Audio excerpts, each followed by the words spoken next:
Good evening, Ruv here, and welcome to Total War Warhammer 3. I have completed the prologue, and it was an enjoyable, if not a little bit predictable story.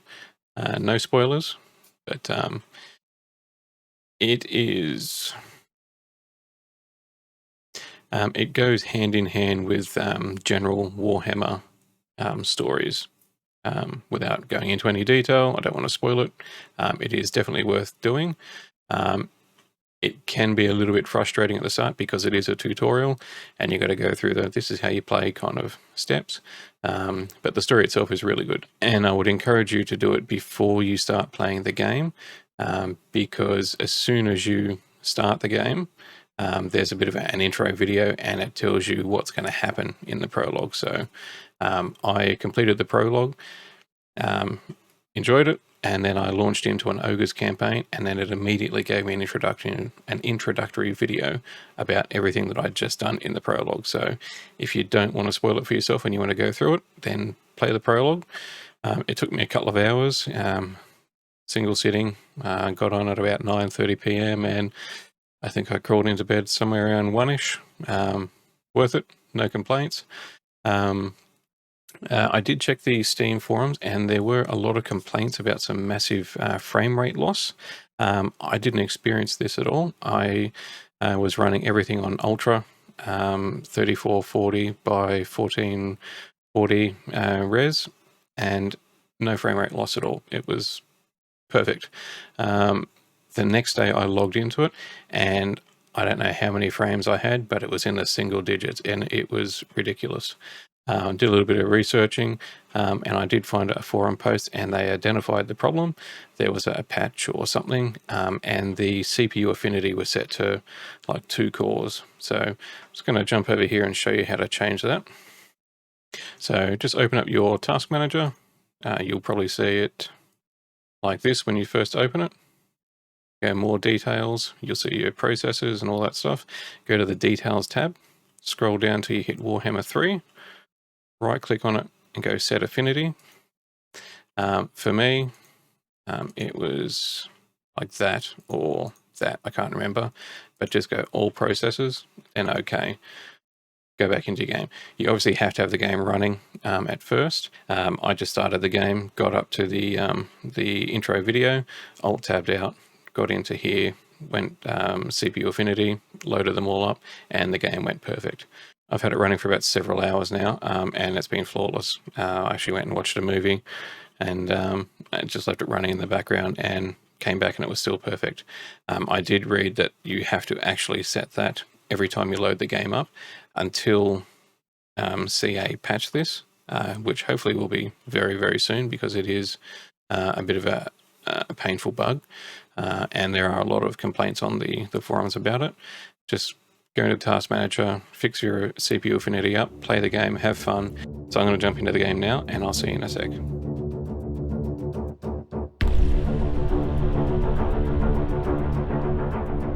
So there you can see my display settings. Everything is on max. I don't like depth of field, so I've turned that off. Yeah, so that's everything there. I just turned music off, got that set to where it is. Basic gameplay settings, I don't think I've actually touched anything on there yet. So you can zoom, just like in Warhammer 2, you can zoom right out. So I did actually have a tabletop Ogres army, 2,500 points, led by Scrag, had a whole bunch of Gorges. I still have a few pieces of my Warhammer armies, but I did sell off the majority of them 10 or more years ago. And I still got Scrag there, so I might actually take a picture of him and use him for the thumbnail. A few interesting mechanics here, these camps. So I have captured, what are we, day 20 now. It was a little bit of a learning experience. They have a food mechanic. Ogres are eating constantly. When you are close to one of your camps, which you can put down through this button here, you don't have to pay your food upkeeps. But when you're outside of the radius of it, you can see the dotted lines. when you're within that, you don't have to pay your food upkeep, and there's a whole bunch of other buildings like the Vampire Coast. Except instead of ships, you have these camps. So your basic towns, they only go up to tier 3, but you get your camps are your full roster. So these, I've captured this entire province. Wait for the more. I'll actually turn that down a little bit. I just had to adjust the volume a little bit because it was still a little bit loud. So when you take over one of these buildings, you can go into your normal building browser, and it's maxed out at tier 3. You can't do anything other than the basics, but a lot of your buildings like these ones here are your meat generated buildings, which you need, particularly if you're going to be defending a town. You want to have that meat supply come in because you'll very quickly deplete. I had 40 odd meat on me. I decided, because the ogres don't have any siege equipment, and it was only a basic army, I thought I'd just encircle the town. It was a dwarf town. It was actually Caraxiflum. Encircled it. After about 3 or 4 turns, my army was suffering losses because I had no meat. And you can see up here, when you're not within the radius of a camp, you've got your cost, and his is 20. If you actually go over to his icon here and hover over it, it'll give you the stats of what you're consuming and what you're building up. So because I'm within range of my camp, I'm actually in a positive of 9 per turn. There are, I think it's this one, yeah. So maxed out, that'll generate 15 meat in your army, which you can build up. I don't know how much you can actually have accrued, but have a good supply of it, then go out raiding and then come back. You can only put down one of these camps. I don't know if you can actually get a skill that allows you to do more, but we'll check that out as we go. Garrisons, not too bad. So this one here, Gristle Valley, it's a bit of a choke point, so I did put in the Garrison. It's the second tier of the Garrison, and you can see the Garrison is not too bad. We've got a Firebelly Wizard, bunch of Noblars, some Mornfang, Ogre Bulls dual weapons, Ogre Bulls, Iron Fists. So it's an army that will defeat small incursion, but it's not going to hold up. And there are no walls around it. You can't see the little town, the green town icon. There is a second one here, the guard house. I haven't actually built it on any of my my towns yet. So if you have a town that's in a choke point, I'll probably put it in Gristle Valley here. You can build up your defense structures and then also put in a garrison just for the extra troops, as well as the defensive supplies. The extra growth is always useful, but there are a lot of other things here. So that one there, control and corruption. So the meat locker there, that gives you your meat per turn, and it also reduces your income by 50% for the entire region. So the counting house, that's just standard income, the growth and casualty replenishment. So the protection structure, I've just had a look at it, and it has a new ability there, which I didn't see in Warhammer 2. So you've got the chance of plague spreading is reduced, corruption is reduced, discoverability of Skaven undercities, but there's also a chance of removing a trait gained from visiting the realm of chaos. That is something that I didn't see in Warhammer 2, so it's definitely a new skill, and probably because in Warhammer 3 there's a lot of the chaos waste, so that is something that will actually need to be put on some of your towns now, so that's cool. The garrison, went over that already. Noblars, upgraded to bulls, upgraded to bulls with dual weapons. Garrison, lots of troops. You got 2 basic troop structures. So that's doing your Sabertusk, your Hunter, and your Gorges. Then you got your Ogre Bulls, Iron Fist Ogre Bulls, dual weapon Ogre Bulls, and your Iron Guts. And then this is just a resource building, income, and ivory. The Gorger Haunt, and your settlement. And you can see there that the settlement has a lot of garrison troops as well. So that, combined with the defense structure, combined with your garrison over here, even though they're small structures, they're going to have a lot of troops there. So that's it on those. The camps. So your camps, that's where you're getting your high tier troops.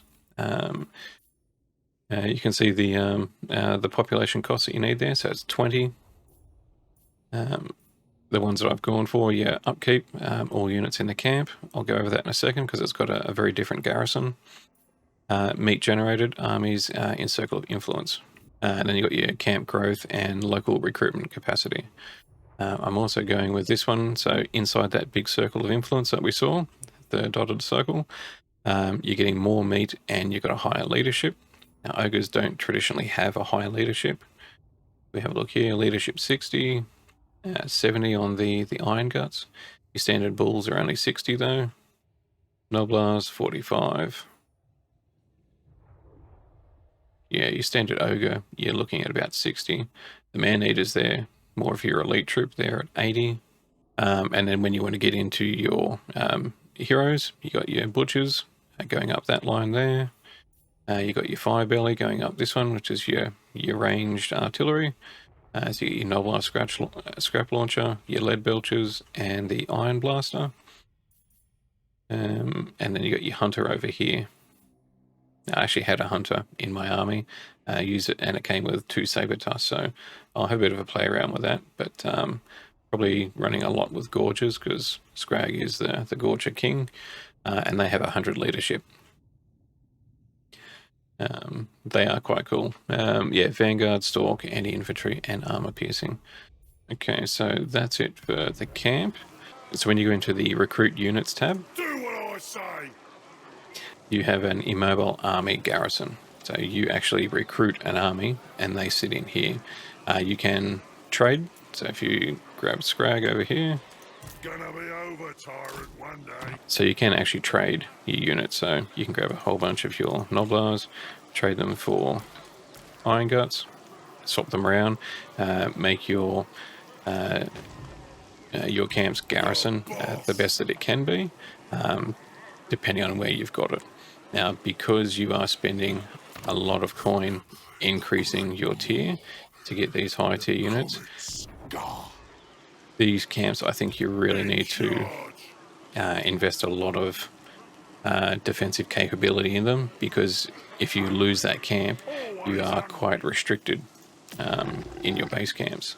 And I don't know, it says you can only put down 1 camp, but if this camp gets destroyed, I don't know if you can put down another one and it comes back with all of your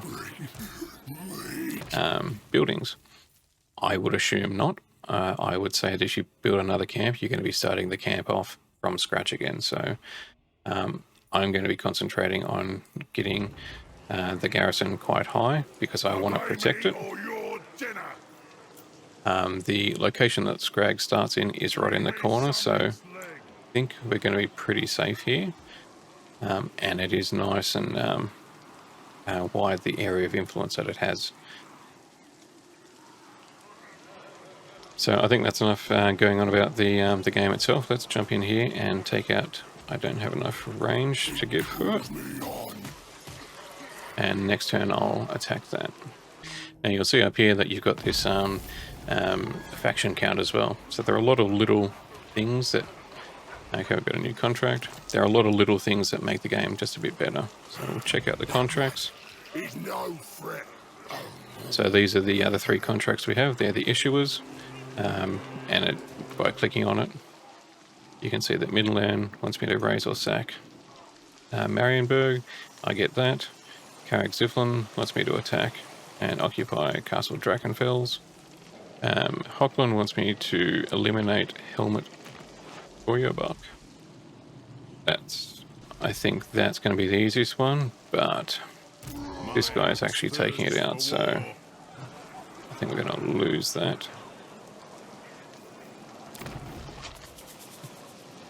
I'll worry about the quest later. You do also have a turn limit that you have to complete it by.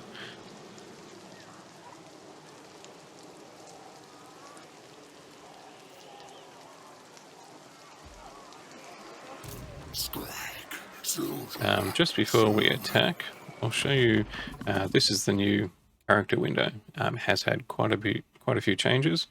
So you can go magic items and then add them or change them over. Magic items are here. Ancillaries are here. And you can see the ancillaries that we have there. So this cave painter, you can see there, can only be put onto a tyrant. So there are some limitations.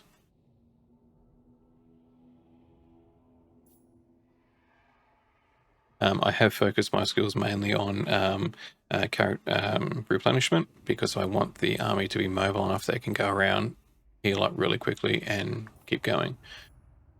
Big names up here. I've got the meat generated constantly. This one I was going to take, but it is only after, from battles and when you're near a camp, whereas this is a constant too. So I think once we get a little bit higher, we'll probably switch over to something like this. You can see your quests over here. But here's the skills. So Route Marcher, 3 points into healing, Inspiring Presence, so that's a constant unit XP. And then I'm going to go down this line here for a bit. Lots of skills there. The Butcher, the Beast, the Beast Butcher, that was it was a quest reward, so I'm not really worried about keeping that one. Once I get this up to here, I'm going to swap it out for a Great Maw Butcher. And you can see there, my food is at 25 and it's going up.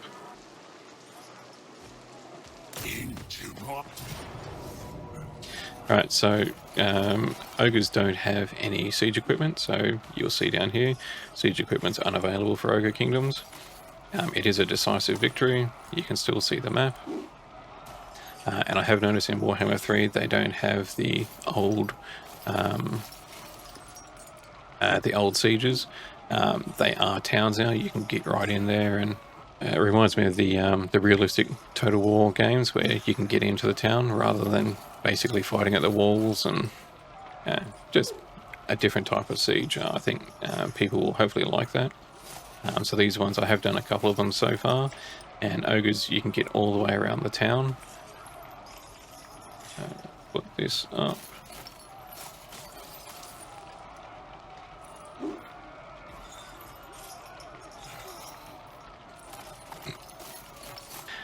So you have the pre-battle feast as well. You can sacrifice some of your food to get speed, unit mass, and charge bonus.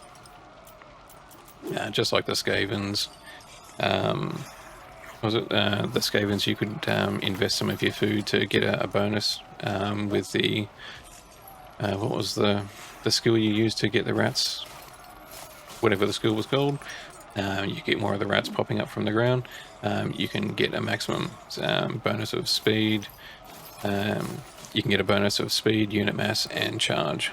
I'm not going to worry about that now because I think we're going to get through it pretty easily. The defensive supplies, I'm not sure what they are yet, but the ogres do have a structure that gives you a bonus to your defensive supplies, so...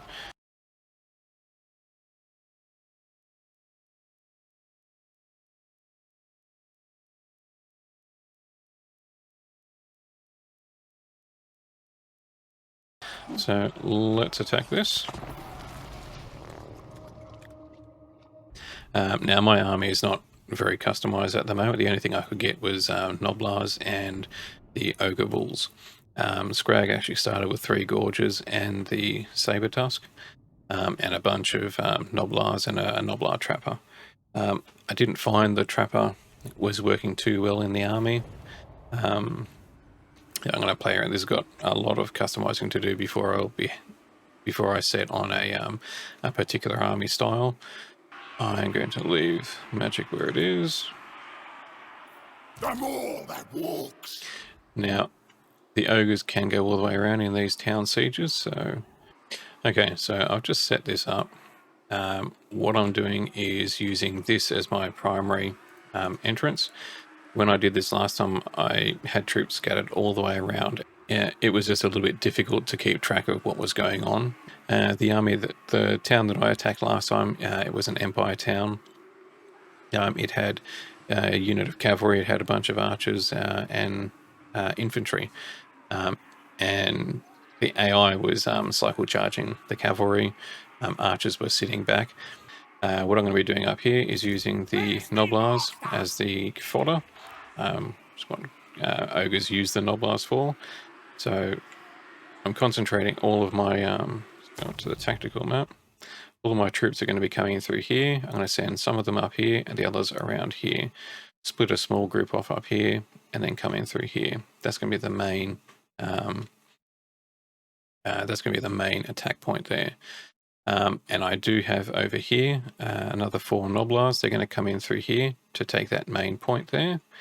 And the Sabertuss are probably going to, depending on what troops they have up here, because these are all hidden at the moment, hopefully the AI will see that these are the only troops visible, and they'll position most of their troops over here. So I can sneak the Noblars in here from the back, the Sabertusk around the side there, and I've got my Gorges that are going to come up over here.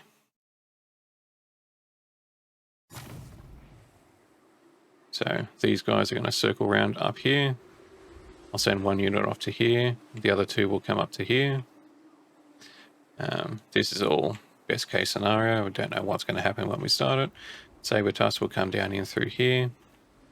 And the Noblar trappers, the Noblars will come in through here as well. So we can take that main point. All while hopefully the AI is around here attacking the main part of the army. So I think we're about ready to start. Now I'm going to start the battle, then I'm going to pause it once I see where the AI is, and then I'll check and see if the strategy is going to work, and then we'll kick off through there. Alright, so it looks like it has. Infantry, yep, they're all over here, so before we get them coming up, we'll grab Noblars up to here, Sabertusk, send them over there, get the Gorges just to bum rush through there. Serve the ogres! There we are, coming under fire. More commands! I'll heed them all. On it. Scrag does look pretty cool. Dragging his meat pot around, Noblars just chilling out on the back. When I painted that, I used so many different layers of red and purple and a bit of black in there just to make the meat stew look really nasty, and it worked quite well. Serve the ogres! Put them up there. So barricades, these are really cool. I like how they've gone through that. These towers, I don't know. I know that's a new thing. And it's by holding these strategic locations here that you get these towers popping up. So let's see if you can destroy them. Eat them! Tribe on the move! Yeah, I'm just gonna get them going up. I'll smell ya! Off we go!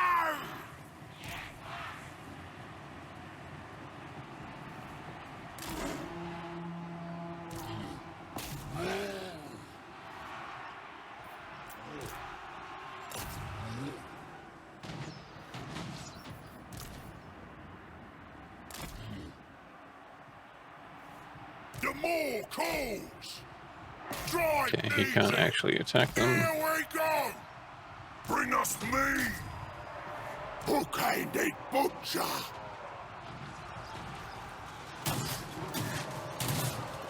Dragging the cauldron! Carve the meat!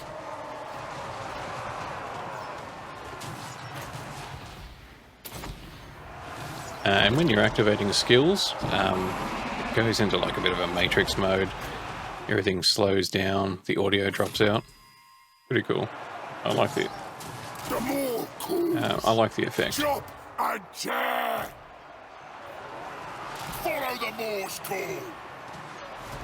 Munch 'em. Great Moor, south.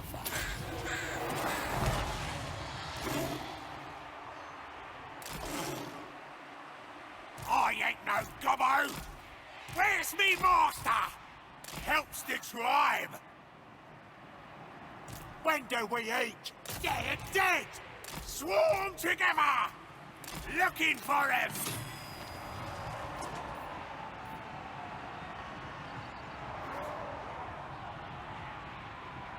Guts out, boys! It is ours! It is the Moors!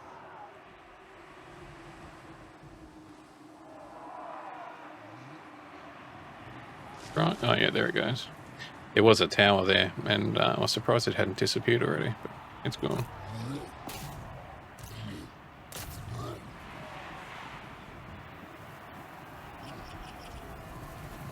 What do these gorges look like?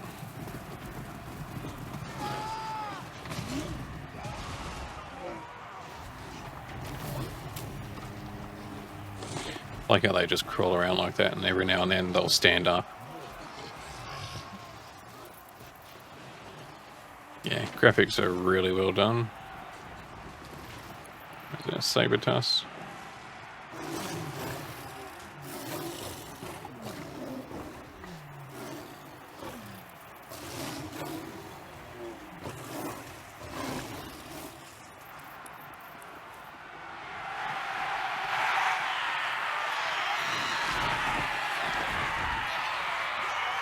The point is yours now!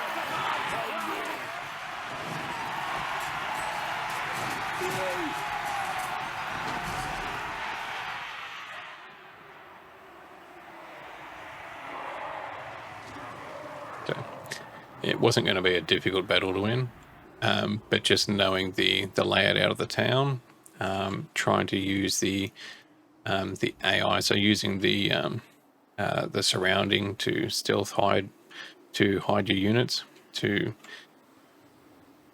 like this is probably going to be a good way to attack the majority of your forces, particularly if you can get the AI down here. The danger will be is if you have artillery or a lot of ranged troops up here, but then if you have some fast units in the trees over here, they can very quickly get in there and eliminate those soft targets. You do have a back road down here as well, so if you're hiding in the bushes, you can run them straight up here, coming through the back. But the town's quite well done. Old mate Sigma up here, doing his thing.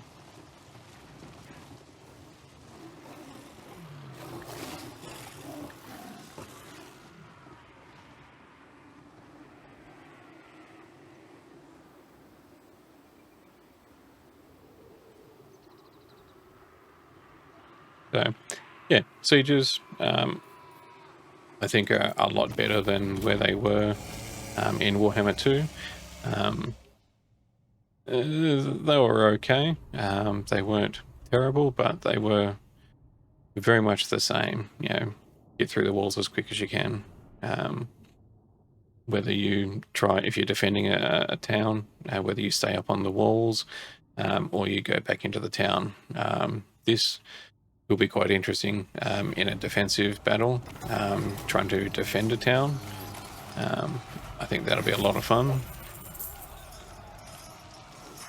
So here we go. Skull mantle. Yeah. Some extra stats there.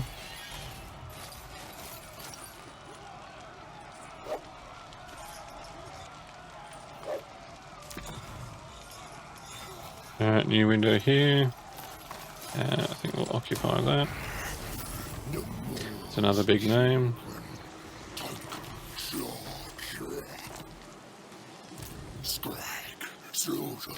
Servant.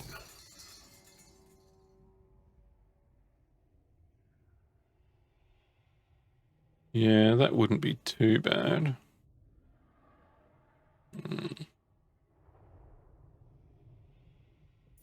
I might actually switch over to this one now.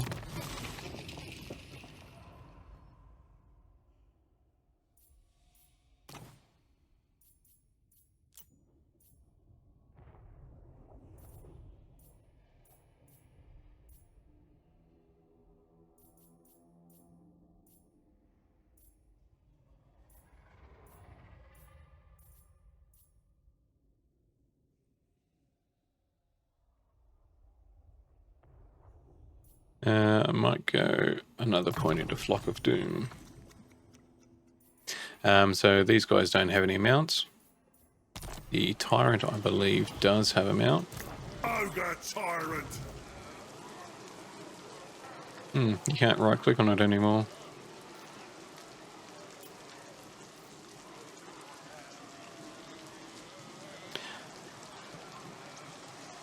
Okay, that's interesting. I am pretty sure that that wasn't in Warhammer 2, but if you save a character, you can actually load it in. If you have a high level character, you can start off. I would assume that the cost is going to be a lot higher than what these costs are.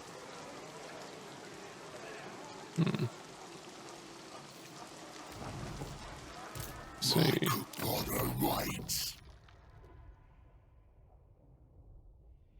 There you go, you can fuse items together. Salvage them. Replace, view, rename, save character. Okay, save it in order to use in a custom battle. Okay. Now, I'm planning to do a few custom battles to test out what the other armies are like, so that'd be cool.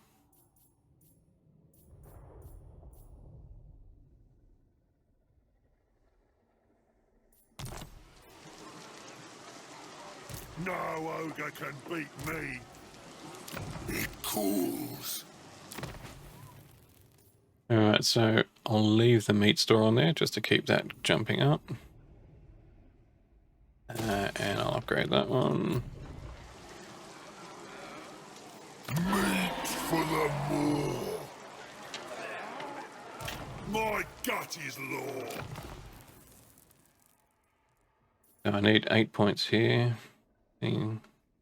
1 per turn.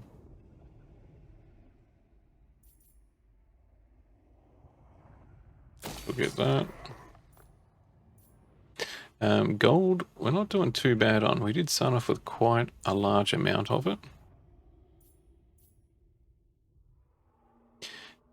Increased replenishment is always going to be useful. But I want to get that up so I can get into some other units. Particularly want lead belchers. I did use them in my tabletop army, and they were really cool. It's got a range of 200, it's not too bad. Only got 20 rounds of ammo. This Iron Blaster looks pretty nasty. 1,500 missile strength. Range of 380. It's only got 20 shots.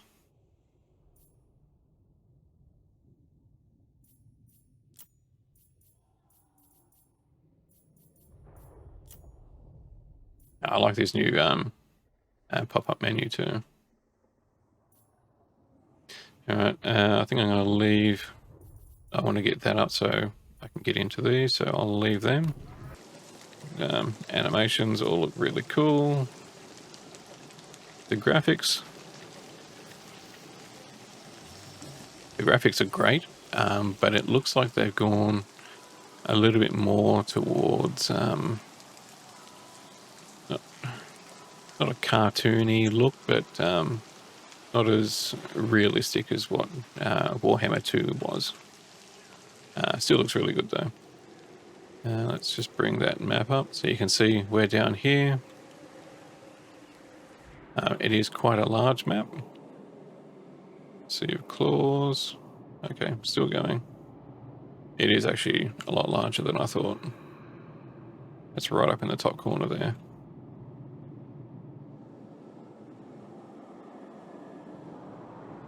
So, for reference, that's Marienburg.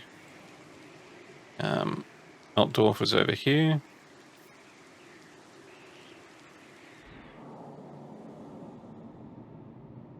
These will be the Dwarf Mountains. Will be over around here.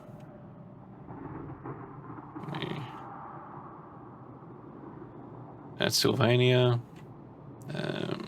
Ostermark. Eastern Oblast. So we're not seeing the dwarf Capital's over here. That was Zufbar. Just highlighted somewhere.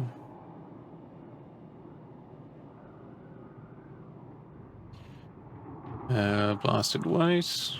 Plain of Tsar. Howling Waste. Zorn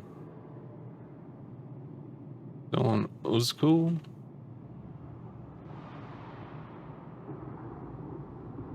Jormadi. Frozen Sea.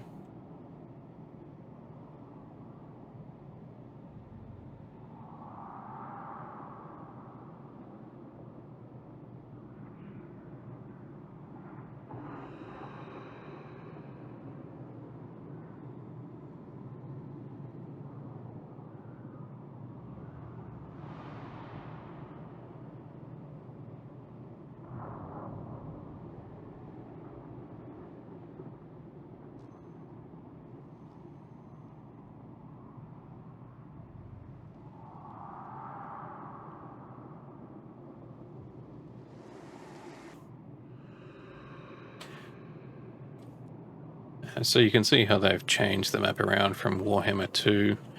The top of the map was probably up around here previously. You got the where the sea would come in, and over around here, the frozen sea. That was where chaos would come in Warhammer 2 and come down around here.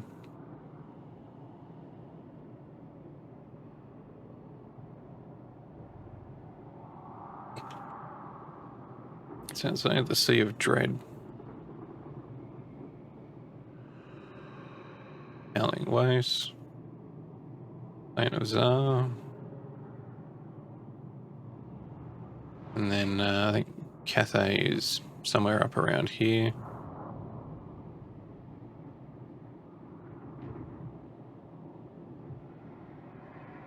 Gunpowder Road. Warpstone Desert.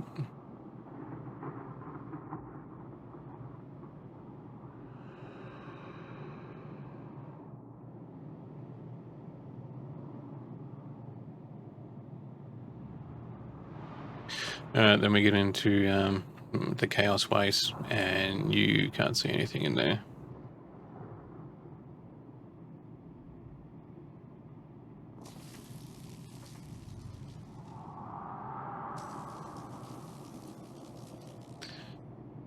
But that's pretty cool as you start getting closer to the Chaos Waste.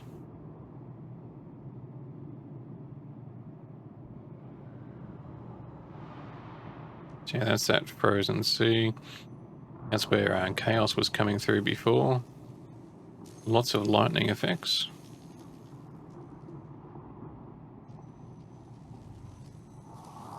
Little underpass, you can see some of the special effects in there. Pretty cool. Here's the Chaos Waste, so yeah, you can expect it to be looking a bit funky.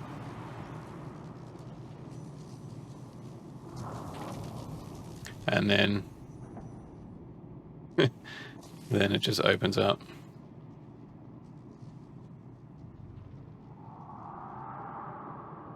So yeah, the Ogres did have a building that will remove traits that you get when you go into the realm of chaos. So I think this here is where reality kind of stops, and then you step forth. You can see into the map up here, into these, looks like 4 different zones. Go to this one first. That's pink, that'll be Zench. Can't Circle of Indolency. You probably have to get up to it. Yeah, I'm not sure. There's like portals or something you've got to get to.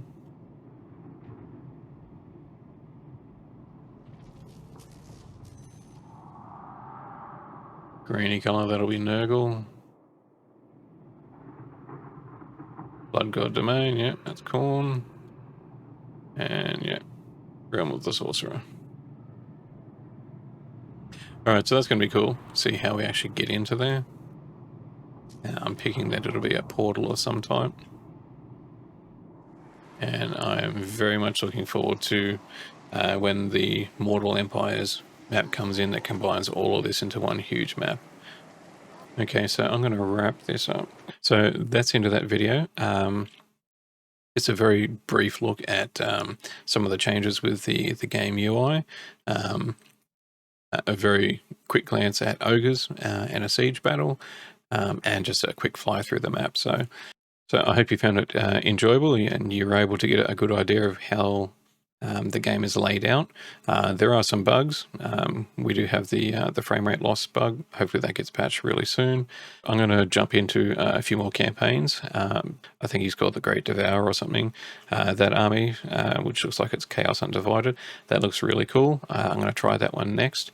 I did read that you can actually customize what the demon looks like, so you can put on different limbs and all kinds of other stuff. So I think I might jump in and create a campaign for that, play through the first 10, 20 turns or so, and then try another one, and so on and so forth. So I'm going to wrap the video up. I hope you enjoyed it. I hope it was informative. Check back often. I'm going to have a whole bunch of other videos for all the other races. Next one will be the Chaos Undivided, and then one of the other Chaos Gods will come after that, so we'll decide that later. So if you like the video, please give it a like, subscribe to the channel, catch up on some more of them. I'm sure there's a little bell icon somewhere you can click on if you want to get updates, and I'll see you in the next video. Take care.